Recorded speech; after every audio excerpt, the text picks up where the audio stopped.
Alright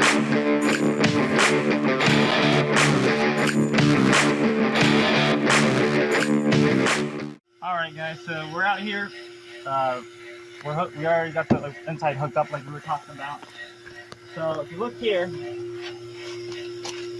these three right here, L1, L2, and ground, that'll be your power that comes in from outside into the unit.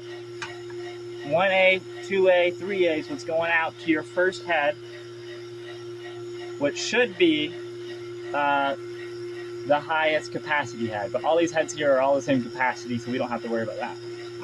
So if you had one that's like 12,000 BTU and these are all 9,000s, your 12,000 would be your first head on your unit, which would be here. And then your lessers would be there. So your highest capacity would be your first one. And then 1B, 2B, 3B will be your second one. 1C, 2C, and 3C will be your third one. So in our case, 1B, 2B, and 3B will be our kitchen. 1C, 2C, and 3C will be the living room for us.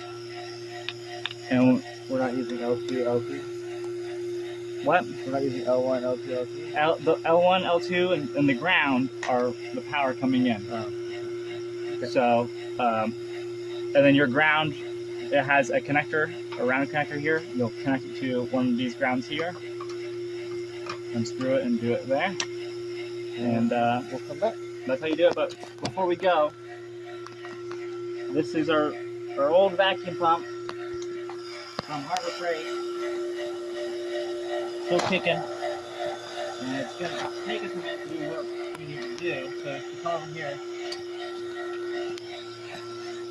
when we vacuum down to 500 microns is what you want to do, which is 29, 30, closer to 30 negative inches of mercury, which is INHG, which is inches of mercury. This one tells us a percentage. It's a digital manifold gauge.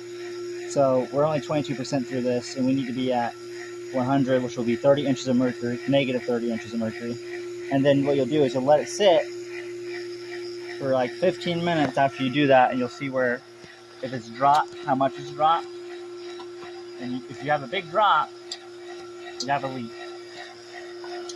The issue is you can't use an analog gauge. You have to have a what they call a micron gauge or a digital gauge. Otherwise, you have to vacuum for a really long time and just hope you're getting it right. Because the analog gauge will not tell you what your micron is accurately. So you can get a pretty well-priced manifold gauge set, Amazon or something like this one, for $100 and get it done. But we gotta do that on all three of them, one at a time. So right now we're doing A. You don't open any of this. All this stays closed while you vacuum. You don't touch any of that right now. So while we vacuum this down, once it gets to negative 30 inches of mercury, we'll move to the next one. But we'll come back to you guys when we do that. So.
one. Alright guys, when you come in here, you just hook up your power. Black's gonna go to your L1, red's gonna go to L2, and ground's gonna go to your ground. That should be it.